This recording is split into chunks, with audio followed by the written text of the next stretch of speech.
Celebrated for his exquisitely powerful, compelling, and incisive works, I'd like to now welcome an artist that I greatly admire and adore, Shaun Leonardo, who we were so delighted to feature in our 2014 exhibition, Crossing Brooklyn, Art from Bushwick, Bed-Stuy, and Beyond. Welcome, Shaun. So it's been a little over 3 years since the death of Eric Garner. And I still wonder to myself about the ways in which people see this image. And I'm less concerned about the if and when we choose to look, and more interested in the how. So when presented with this image, do we give ourselves permission to stay here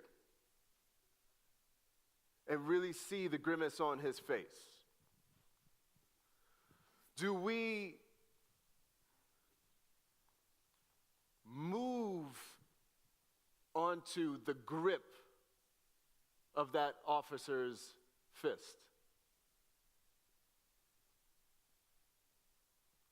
Or do we think about the wall of storefronts that serve as the arena for this violence?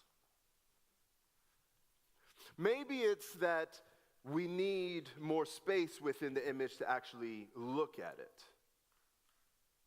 Maybe there's a way to sit with the trauma and really contemplate that image. Maybe it is that we literally need more space within the image so that our eyes move across the picture plane, seeing information that would otherwise go overlooked, taking in information that maybe we selectively choose not to see. The fact that there was another arm gripping his wrist, or that on this Tuesday, as in any other Tuesday, where Eric Garner may have chosen to be in front of that storefront, that it could possibly just have been a tree-lined street, a neighborhood where he belonged. For some of us, we don't shut down. We don't desensitize. We choose to look, and we keep on looking. The trauma doesn't subside, and yet we choose to keep on looking, pressing play on that video, looking for something, grasping for information. I found myself looking and looking, and I kept looking. And after a while, I realized that I was watching it not as only a citizen, an artist, but I was watching as a person that has been trained as a fighter, looking at what the NYPD refused to call a chokehold, knowing all too well what it feels like to put a chokehold and experience a chokehold, and looking for the ways in which maybe, just maybe, he could have escaped, and thinking and looking and seeing where there could have possibly been something else, another possibility. Of course, that's not true. And so I thought to myself, well, maybe in creating that image, looking is actually not good enough. While I would like to believe that I can create the space with the image to turn your looking into bearing witness, it's very well possible that looking won't do the job. So I Can't Breathe is a public participatory performance that I stage as a self-defense workshop.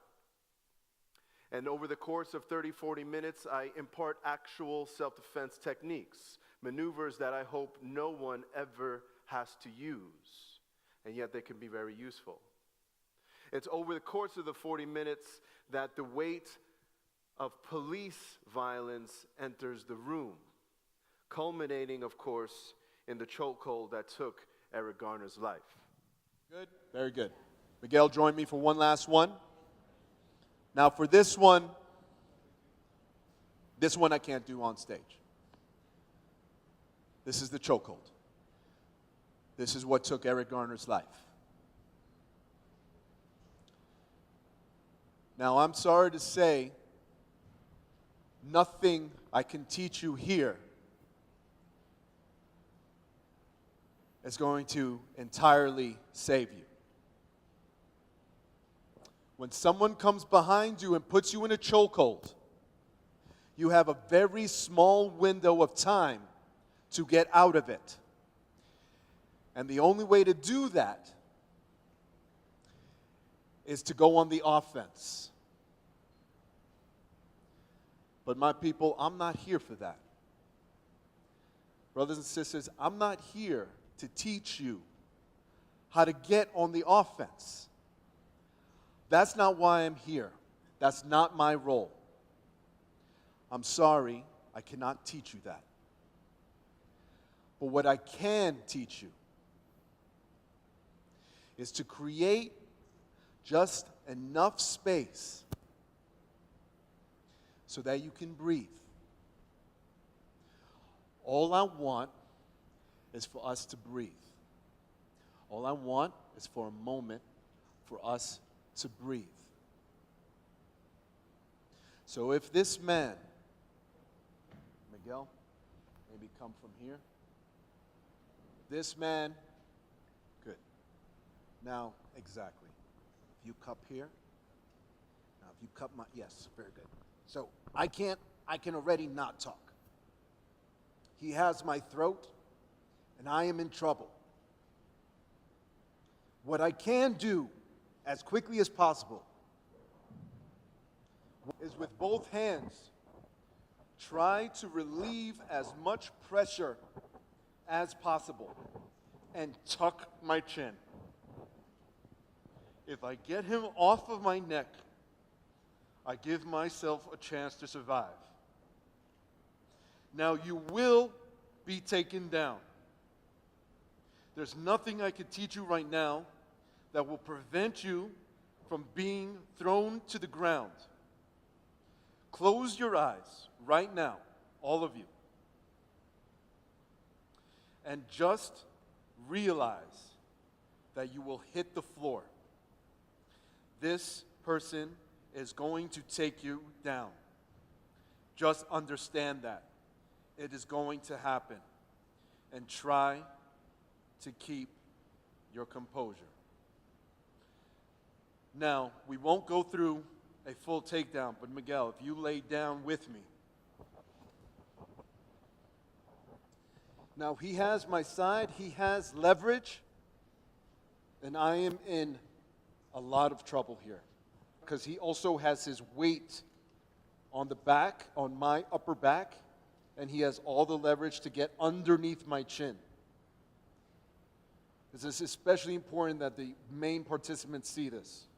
Again, I am just trying to pull down on the arm most responsible for choking me. I'm not worrying about this arm just yet. I'm trying to relieve some tension, and I'm trying to tuck my chin. Right now, I'm going to close my eyes and just try to gain some composure. This is happening. I'm being choked. Now, if I'm going to try to save my life, I cannot be here because eventually he will get under my chin. I can't let that happen. What I can do, however, is try to get this arm loose. How I do that is by keeping the pressure, pulling down on this arm, I will try to rock all my body weight on that opposite arm. As I do that, this starts to open up.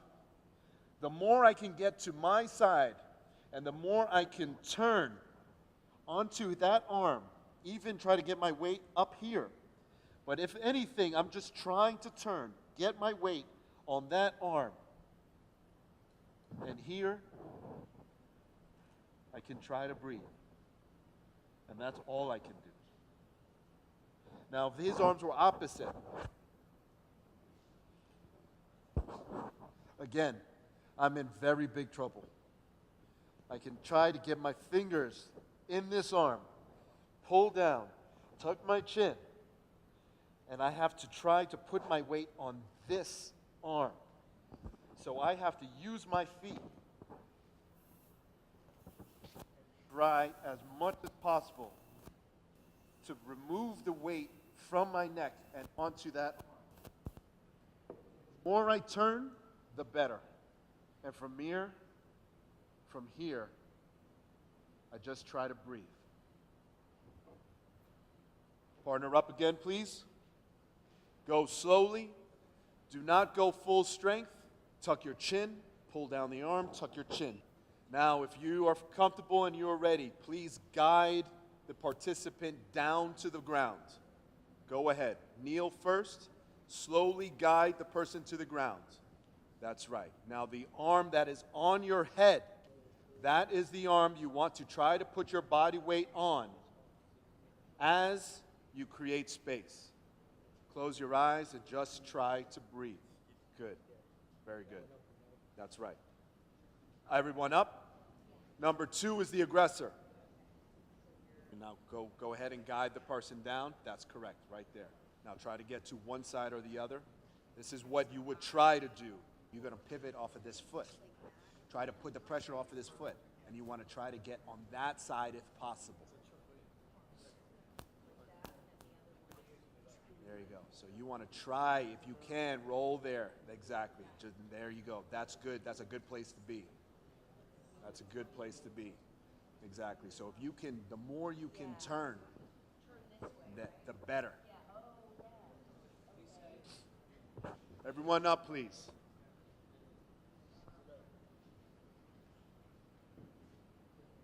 Right now, for everyone in the room, I would just like to ask for a moment of silence.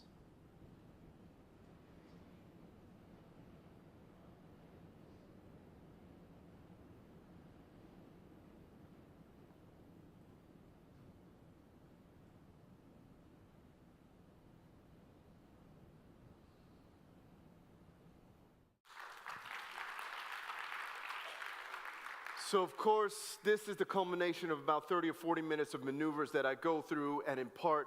And again, I hope to God no one ever has to use any of these. And then this moment transitions into a performative something without people realizing, in which I give them cues embedded in a speech. Cues embedded in words so that they can enact these maneuvers on their own simply by how they are internalizing the words. Now, the words that I've chosen are the words by Nina Simone, extracted out of an interview in which she talks about freedom in terms of not having fear. Now, think about that. She says, if I could have that half of my life, no fear. Now, the thing is, having the knowledge of self-defense, yes, might give you some calm, but the inherent contradiction to what I'm doing is that, of course, for some of us, enacting self-defense in the face of authority might actually bring more damage, might actually lead to your death. And yet, I think there's a bigger purpose than just learning the self-defense techniques. You see, something happens when you, without knowing, are placed in front of a person, a stranger, and asked to rotate in the role of aggressor and victim. You understand that your subjectivity at that very moment is linked to this person in front of you. And enacting these self-defense techniques with a person, and then understanding that this is precisely what happens during these tragedies. These moments, these deaths can no longer be reduced to a news report. It isn't until you feel the weight of that arm around your neck, squeezing, bearing down on your chest, and then placing that same maneuver on someone, tightening up. It isn't until that moment when what we think we know, the information, the looking, all of a sudden moves from that place that's lodged in our mind, where we try to debate it, rationalize it, where all that information all of a sudden moves and is embedded somewhere in your chest. And that's a lot harder to walk away from. You see, I believe in a process of embodiment. And when you feel that, I guarantee that you will not walk out of that room thinking about that man's death in the same way. Because when you're forced to see it, or place it, or feel it, then you finally realize the sheer lack of humanity present. Now, I would be doing an injustice to myself, this piece, Eric Garner, and to you if I left it with just words. So right now, since I have a few minutes, I'm going to invite you all to stand up. I'm going to need house lights, please. And you're going to need to pair off. Pair off with maybe whomever, preferably a stranger, but we got to make moves, so take whoever is right next to you, and then let's see. Make it quick. And I'm going to need a volunteer to come up on stage. This gentleman is taking photos, so I can't grab him. Yes, perfect. Come on up. So, what I'm going to show you, convey to you, is actually the first technique that I would impart during the performance I Can't Breathe. Now, it's a simple one. Some of you might even call it graceful. So, let's face this way, face me. If this person, let's go back a little bit here. If this person grabs my wrists to try to restrain me, now maybe this person is grabbing my wrists because he wants to control my weight. He wants to push me, pull me. He wants to be in control of me.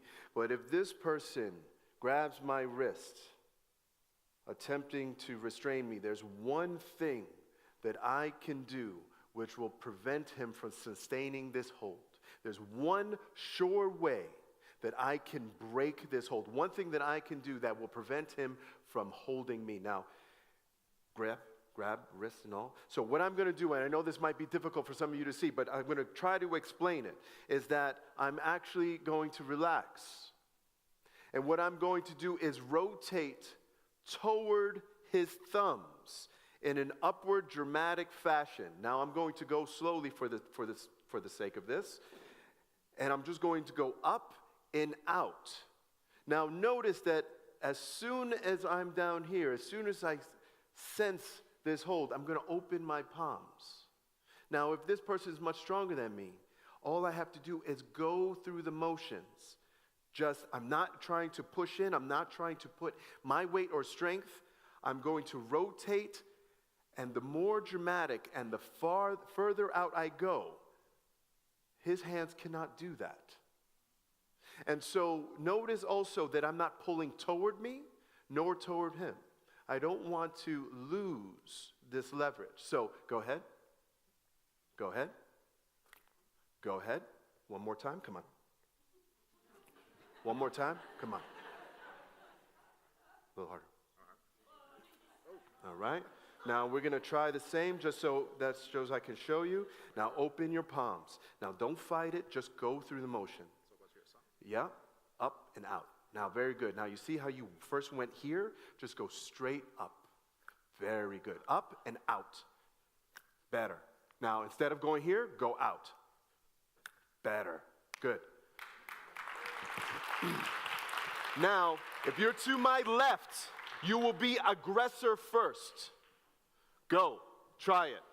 Give it a try. Let me see it. I'm watching from here. Very good, young lady. And keep going, yes. Now, open those palms, Jen. Yes. Very good.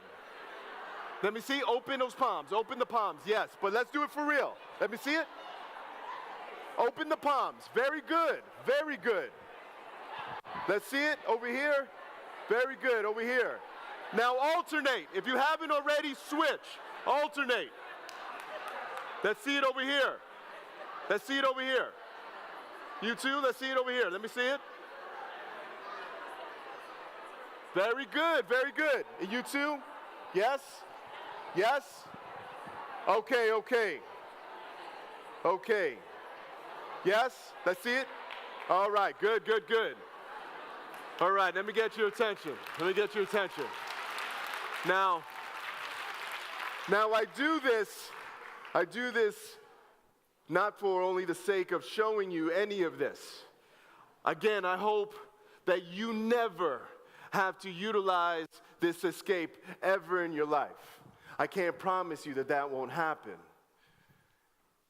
And unfortunately, this could be very useful.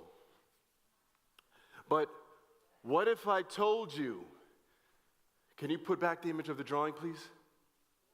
What if I told you, knowing what you just did, enacting what you just did, what if I told you that was the exact same maneuver that Eric Garner used when being approached by the cops and they attempted to arrest him? It was the very same maneuver that he did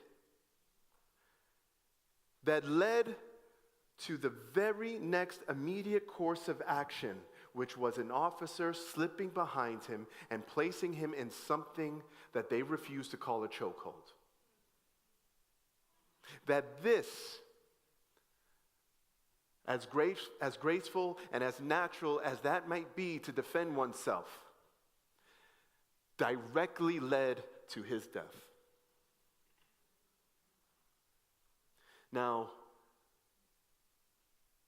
that lives somewhere else. Now take that home with you. Thank you.